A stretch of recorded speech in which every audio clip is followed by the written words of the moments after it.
Okay, hello. My name is Karen Ratcliffe, and I'm doing this presentation as an introduction to manufacturing for supply chain programs. It's an introduction to manufacturing through the lens of CCEP Limited, that's Coca-Cola European Partners. So what I intend to do is just give you an overview of the company, drill a bit more down then into CCEP supply chain, manufacturing. We've got a virtual Wakefield Factory visit, and then there's a small exercise for you to do it in groups. And then there will be the opportunity to ask questions, or at least put your questions forward, and they can come through to me, and I'll be able to answer them. So firstly then, I'll tell you a little bit about myself. So my name's Karen Ratcliffe, and I'm the Associate Director for Customer Logistics within CCEP. So essentially we have 640 direct delivered customers, and we do about approximately 1,000 deliveries a day.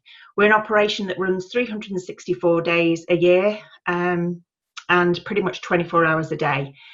I have 82 people in my team, and customer service for us is a real priority. Those of you may have heard of the Advantage Group survey, so that's recently come out for us, and that's a way in which it ranks your company versus other FMCG manufacturers.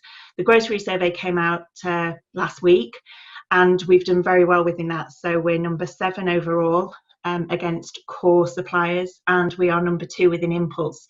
So it's a really good way of determining how your supply chain and your customer service functions are working.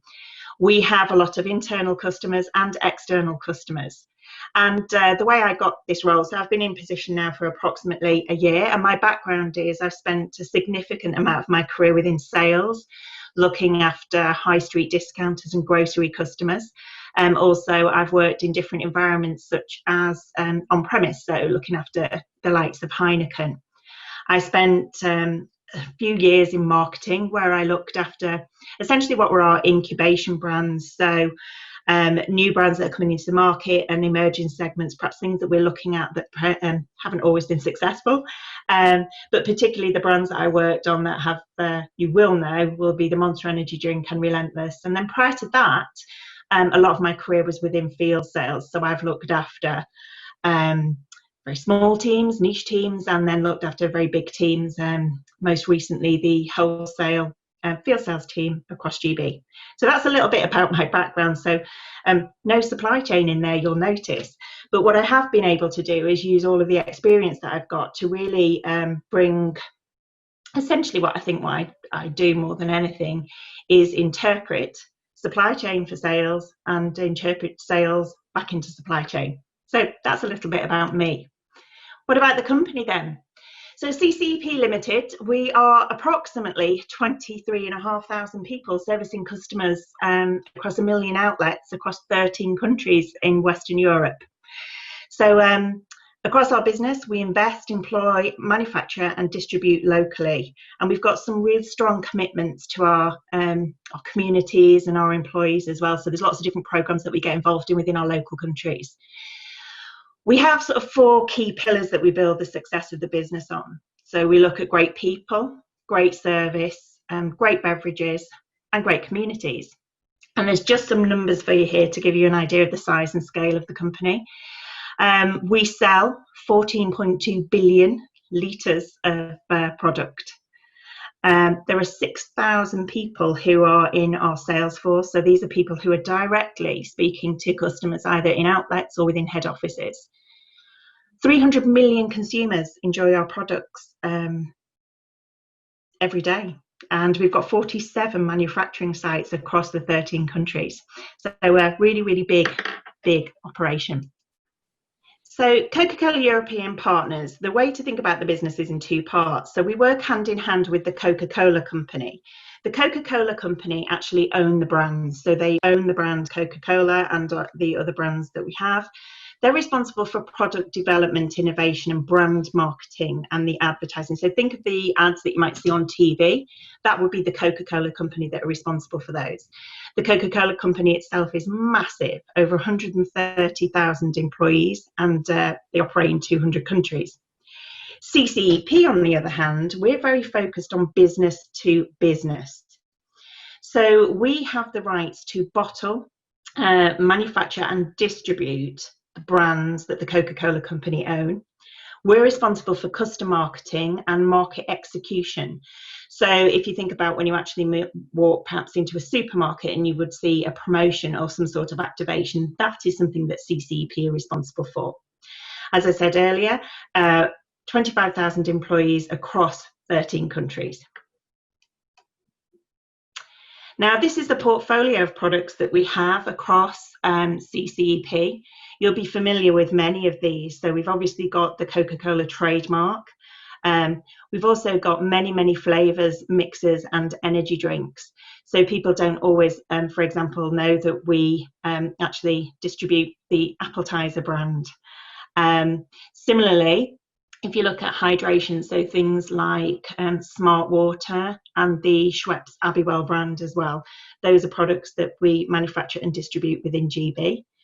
And then we're also moving into new emerging segments. So, you know, CCEP and the Coca-Cola company aren't just about fizzy soft drinks. There are also lots of other brand portfolios that we look at. So, for example, Fuse Tea and the cold coffees that are becoming very popular at the minute, with one of our most recent acquisitions of Costa Coffee.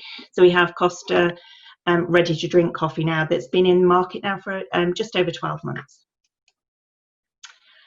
I mentioned our customers, so we've got many customers that we deal with, and this is just an example of the way in which we split and categorize the customers to determine what the right pack types and brands are for these different customers. And we have a sales team that are focused on ensuring that we get the distribution of our brands across all of these types of environments. And then the community work that we do. As a company, it's really important to us that we have a really strong sustainability action plan. One of the most recent announcements that we made is that we are now one of the only companies that has moved in GB to all of our products in plastic are made from 50% recycled PET. So that's a great achievement. We've been working very hard to get there, and I'm delighted that we're there now. We do have Glasso Smart Water that's actually 100% rPET, but we're always continually looking to see how we can actually improve the sustainability that we have within our business. We do lots of work with lots of different companies like UK Youth and FairShare. So looking at how we can work with them to ensure that we don't send any of our product to land waste, but instead that we can distribute it appropriately to people who need it. And also, you know, we've got lots of employees within the company who want to help within their own individual communities. So there's a massive program where we can work with our local charities as well. And we all have up to 2 days that we can actually give that's company time, but we can give to those communities that we want to work with each year. So that's a really great initiative. So what we're here to talk about then, manufacturing and manufacturing within GB. So the CCEP GB supply chain essentially looks like this. We've got 5 factories across the country. So up in East Kilbride, we have our factory there with 155 employees. We move across then to Morpeth in the northeast. So that's a factory where we've actually got a borehole, and that's where we get our Schweppes Abbywell water from, and it's where we produce our Glasso Smart Water as well. Moving down the country, further down the country, Wakefield, one of the largest European manufacturing plants, and we'll speak about that in a bit more detail later on. We then have 2 further factories down south, so we've got Edmonton and Sidcup. So all in all, across our manufacturing sites, we've got approximately 1,000 employees. Outside of manufacturing, we also have 4 third-party logistics sites. Essentially, these are areas where they don't produce product, but it's where we can store our product, and also where we might do some repacking, so perhaps promotional packs that we're putting onto merchandisable units, for example, for some of our customers. So that's how supply chain looks overall within GB. If you think about our manufacturing footprint, what we try to do is make sure that we've got regional capability. So really, we want to be able to split the country north and south, and we want to be able to produce what we can in the north. We would need to be able to produce the same products in the south. Now, that would be the theory. If we were able to do that, that of course means that it cuts down on the number of miles that we would travel moving our product from one site to another, and it reduces the requirement for you to do a lot of internal movements and transfers to make sure you've got product available to consolidate into a load to send to our customers. Now, of course, that's in an ideal world. We don't always have that opportunity. As I mentioned earlier, the way we try and look at the country, really, we split our Scotland capability. We've got north, and then we've got south, and that's kind of how we would look at it. And then if we split our factories to which factories have the capability to produce our products, not everybody produces everything everywhere. And if you think, particularly as I mentioned about the factory up in Morpeth, it's the only factory that we have that produces the water. So that in itself flies in the face of what I've just said about trying to ensure that we've got north and regional capability, production capability. But, you know, that would be in an ideal world. But this is how we sort of plan our manufacturing footprint, and this is how we'd look at things, look at our capability to see if we were perhaps opening up a new factory, where we might want that factory to be sited. So across our manufacturing sites, we have 31 manufacturing lanes in GB. Now, I don't know how that compares to some other suppliers, but if you think about the fact that we have 93 flavours in 41 different container sizes, 71 different case sizes, and 3 different pallet sizes, there's a lot that we need to plan against these 31 manufacturing lines. And if you just think about it, we actually have 68 SKU options to buy regular Coke. And SKU means stock keeping unit. So it's just a different, essentially a different packaging case or a different product size. But 68 options to buy regular Coke. I'm thinking about all of those customers that I mentioned earlier that we go to. You know, CocaCola is a kind of product that you can pretty much buy wherever you go. So when we look at planning these lines then, essentially if you look at a full week and you look at the time that's available to you across the full week, you would have 168 hours. In theory, if that line was running flat out all of the time. Now, we know that there is some time that's not required for production. So this could be due to a shift plan. So maybe we just have people perhaps that may be working on a different line. So we just don't have the crew to crew a particular line for a couple of days, maybe a holiday period, something like that.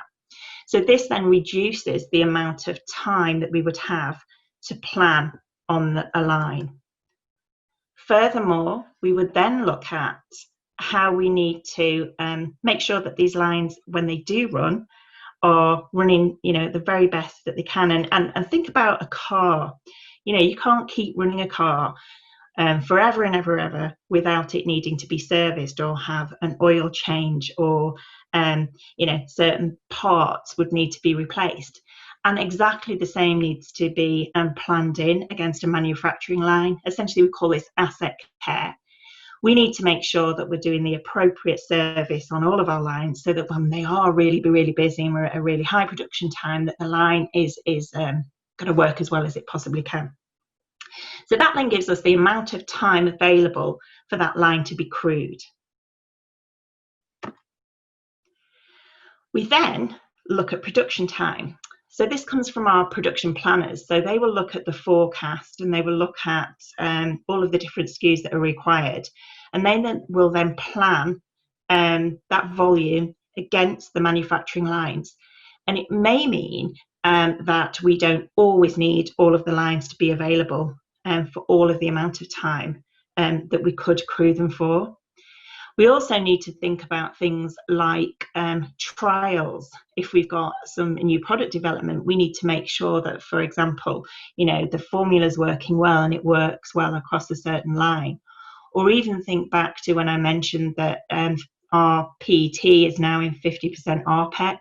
lots of trials needed to be had against all of the different pack types that we have to make sure that that product really does meet the quality standards that we require for it when it's finally produced. So this NRFP is not required for production time, and it actually eats in quite a lot when you think about it. We then look at downtime. So this could be when you've got a line that's perhaps producing Coca-Cola, and then that line is planned to produce Fanta Orange.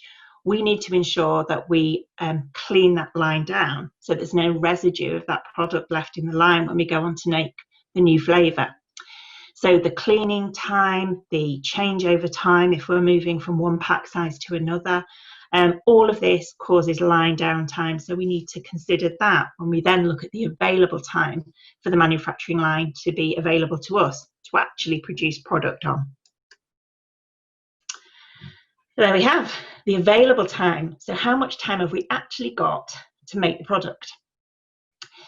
Unfortunately, if everything was running 100% of the time that had been planned, then we'd get a certain production output, but that doesn't always happen as well. We do have to allow for breakdowns, stoppages, speed loss, rejections. There's many things along your production line that can go wrong. As much as you will do to ensure that that doesn't happen with the servicing and the maintenance program that you put in, unfortunately, things do go wrong.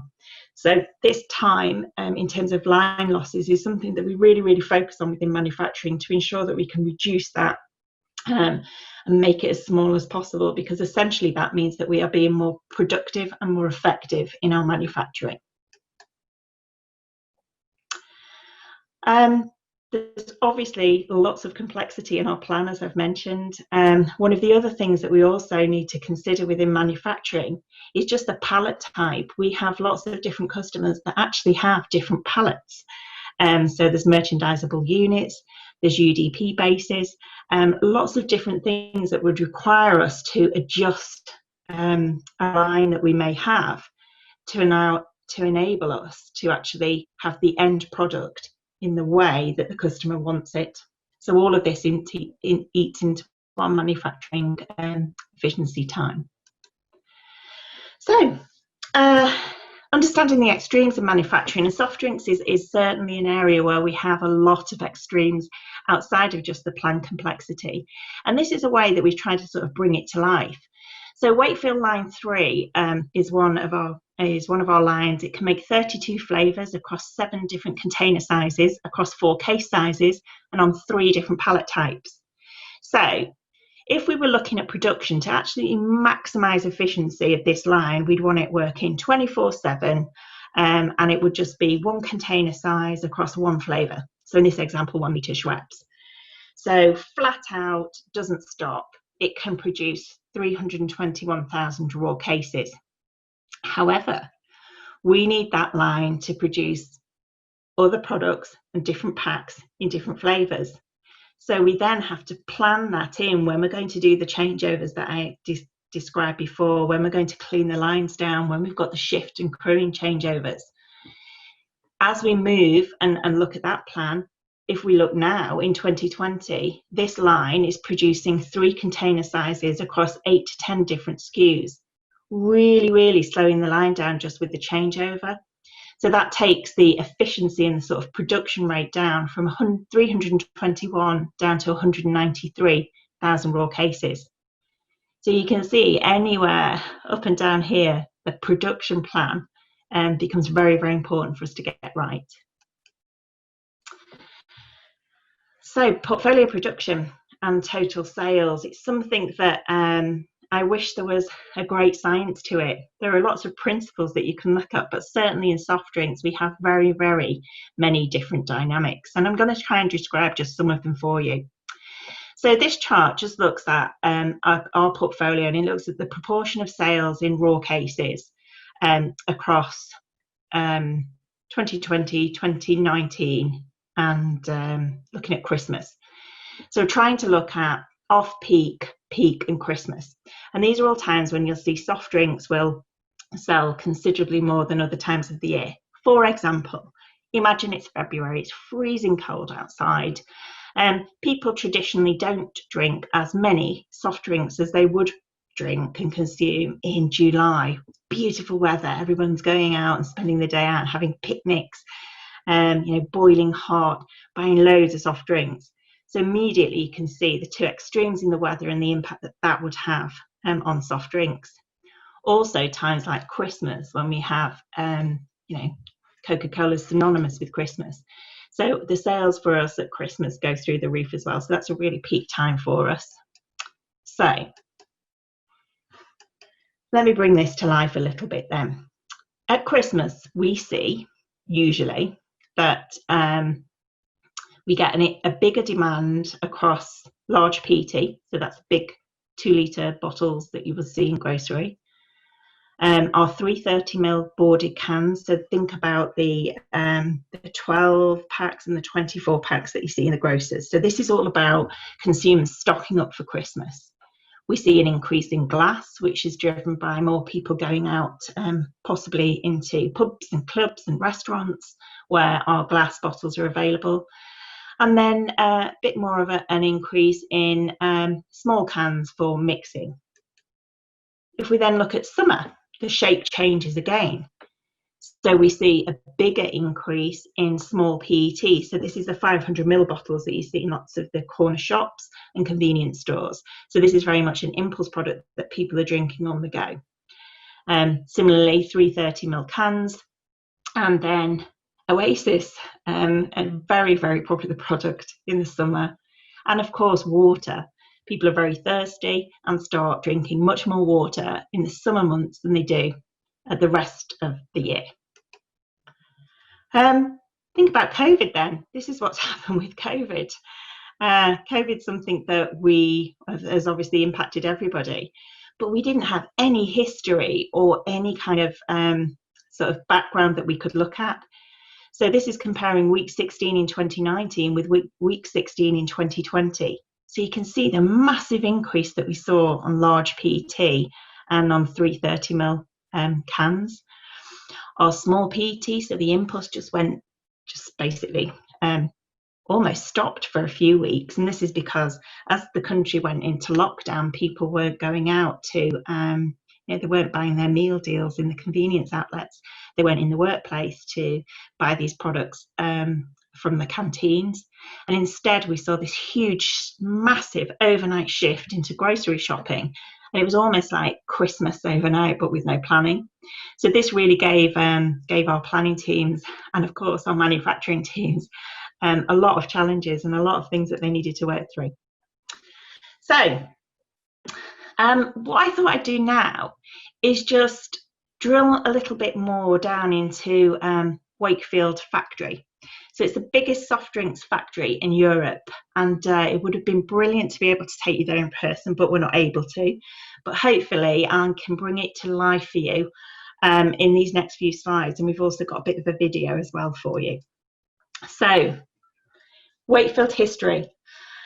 The Wakefield Factory first opened in 1989, started off with 4 lines. It's now got 10. We've got a new gatehouse. And we used to be able to have 150 slots. That was back in 1989. So that was the number of vehicles that could come in and out of the factory. That's now up to 360. So it's an incredibly busy and important site for us. In terms of actually within the community of Wakefield as well, you can imagine that there are families and generations of people that have worked in the Wakefield Factory. So we've put an awful lot of investment into here, and there's an awful lot of brilliant innovation that's happened within this factory. So just some of the things that kind of bring to life from when production first began back in 1989, and the company then was known as CocaCola Schweppes Beverages, and has since had a number of different guises. But you can see the things I really want to point out are how we have expanded the factory and put more lines in as we've seen how demand for our products and our portfolios has grown. So in 2011 we had a £16 million investment in a can line in Wakefield, followed very quickly by another line another couple of lines, actually a preform line. So this is a line that will actually make PET bottles for us. So it takes the PET, it looks like a little test tube, and it blows it up into the bottle shape that we need to fill for our containers. We then, in 2013, opened an ASRS. So this is an automated retrieval system for warehousing, because we're producing so much product in the factory, we need to be able to store it somewhere. And then all the way down to 2020, when we still continue to invest. So we've just recently put in a new line, £26 million worth of investment for a new canning line that's actually being commissioned over these past few months. And we're just getting to the point now where it can start to fully produce product for us. So you can see, constantly putting investment into the factory, constantly looking to improve it. So why has it been such an important factory and site for us? But it's in a really important location. So if you think about where Yorkshire is, it's got excellent road and rail links. In terms of the actual size of the site itself, it's really, really big, and we've been able to expand as well, and because of where the factory site was itself. In terms of distribution capacity, we have 40,000 pallets can go through this factory, or out of this factory every day, and there's 360 vehicles a day coming in and out of the factory. In terms of production lines, there are 8 actual production lines, and then we've got these 2 preform lines, as I've mentioned, are the ones that actually make the PET bottles. We make cans, we make bottles, and preform, and there's lots of different sizes, as I've described. So Wakefield really is a jewel in the crown for us. It can do pretty much everything. In terms of production output, you will hear in the video that they make 1 billion litres per annum. Well, we've increased that this year. We're making 1.1 billion litres per annum. So it continues to become more efficient, and obviously with the new lines that we're putting in, continues to be able to produce more product for us. And if we look at how much volume overall it delivers for GB, it can range from 45 to 53% of our total GB volume can actually come out of the Wakefield factory. So it's a very complex manufacturing site. There are 300 separate stock keeping units here, and 100 product and packaging changeovers per week. So as I said, the kind of complexity of how we need to change lines over to meet our production plans. It's not a simple operation and requires a lot of skill to get right. So let's look a little bit then at the layout. So here we have the processing plant. So this is where essentially the ingredients, we have the secret syrup comes in, all of our sugar comes into the processing plant. And then as I just click on here, you can see the different lines that we have within the factory.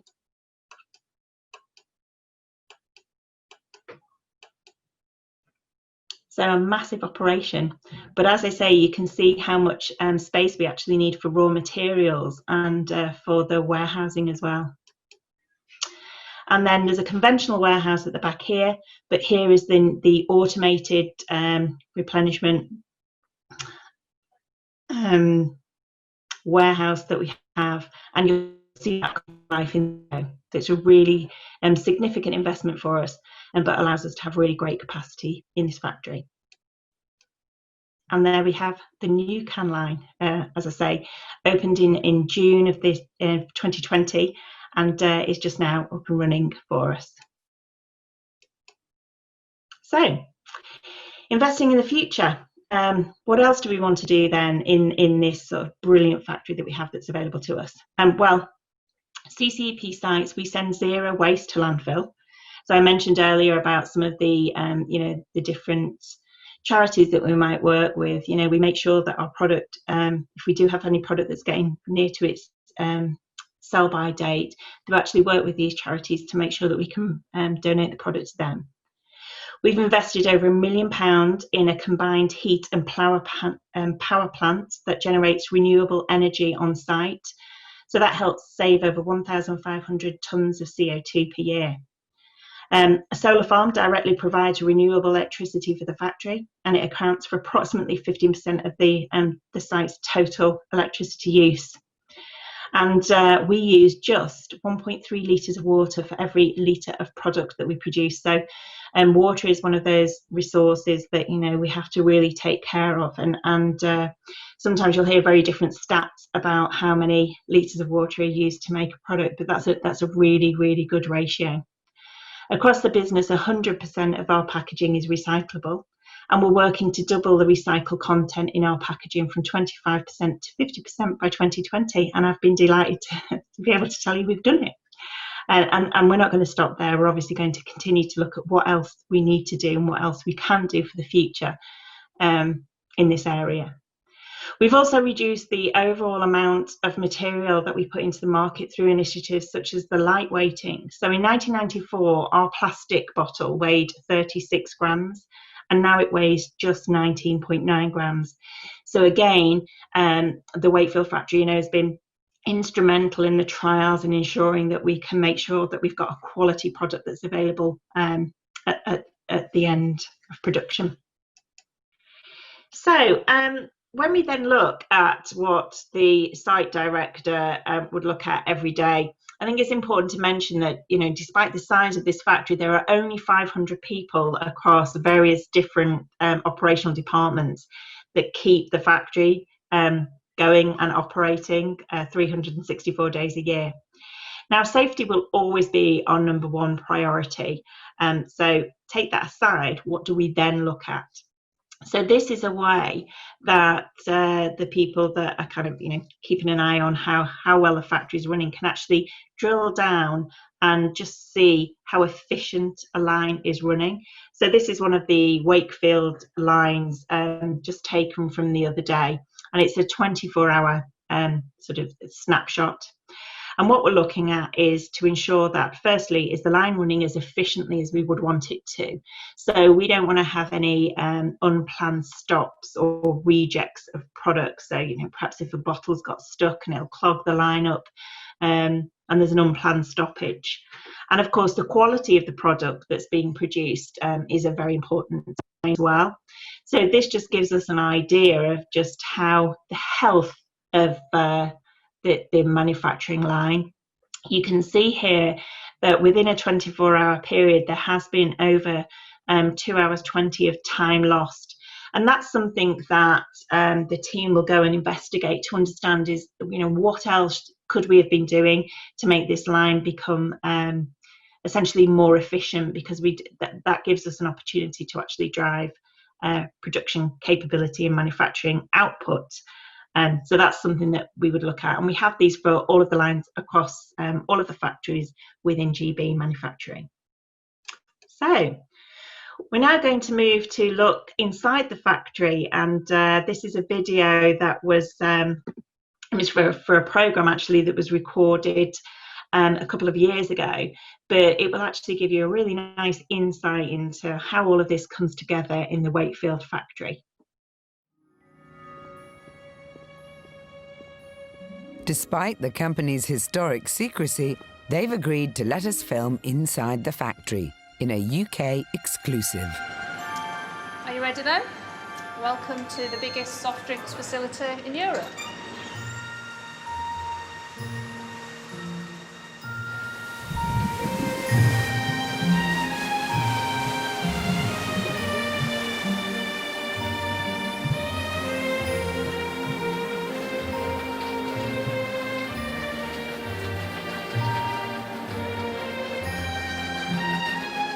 The Wakefield factory was established in 1989 and is the largest soft drinks plant by volume in Europe. They have 9 manufacturing lines that produce in excess of 100 million cases every year. And that's just this factory alone. We've got just short of 500 people on a 24/7 shift pattern. We run 364 days of the year. The can lines will be able to produce 6,000 cans per minute. Our bottle lines will do 2,000 a minute, so a total of about 8,000 cans or bottles per minute, every single minute, every day of the week, to make sure we can make 1 billion litres of product a year. Sorry, how much? A billion litres of product a year. It takes a bit of getting your head around that. So what's the secret to making this incredibly successful product? So this is the syrup room. Today we're just prepping some Diet Coke. It's a 38,000 litre syrup prep. That syrup prep will last us approximately 4 hours. The concentrate, the water and the sweeteners all get mixed together and blended. If we're making Coke, we'd have similar concentrate with the secret recipe in it.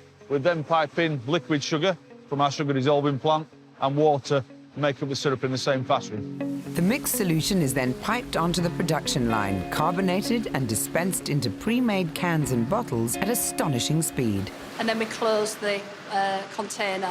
So that's either with a seamed lid for a can or a cap on top of the bottle. This massive volume of product is then stored in a huge automated warehouse. It comes through a scanner that will identify the products that it is and a best before end date. So that's how they're grouped together. So these yellow things that you can see here are the cranes, each named after one of the engineer's family members. Louise is my very dear wife. Do we have any major breakdowns of Louise? Yes, we have. Yeah. Louise has let me down a few times. She often leaves, but she always comes back. We have 28,000 pallets that are stored in here. One of our customers will make an order. The haulier then gets the information that says that Morrison's Wakefield need this load for 1800 on Wednesday.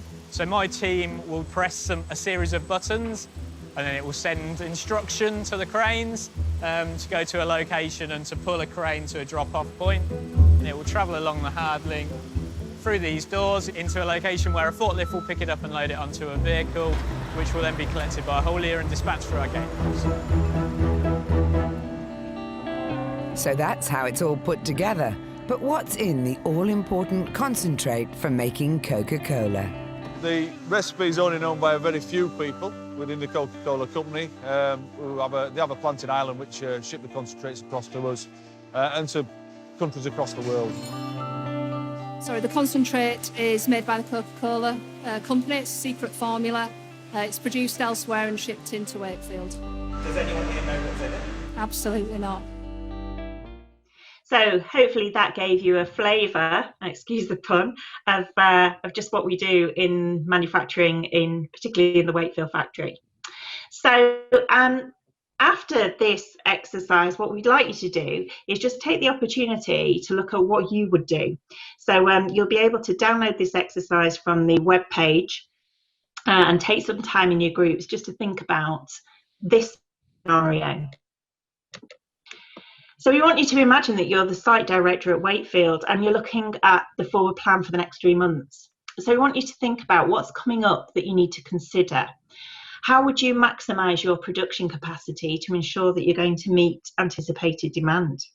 So have a think about what types of things you could do and what choices you could make. How would these increase production capacity? And what might the consequences of these choices be? And here's just some things for you to think about. Essentially, it's about finding a balance. Every choice has a consequence. But have a think about those when you're looking at the exercise. For example, we could reduce the SKU range that we produce, but if we reduce complexity in manufacturing, it can increase output and reduce working capital. But on the other hand, it could impact sales, and we wouldn't have the right product available for all of those different environments that I mentioned earlier. So, if you do have any questions, please have a think about them and then put them forward to us through the email that's available, and I will get back to you and hopefully answer those questions. And in the meantime, hope you enjoy the exercise and good luck.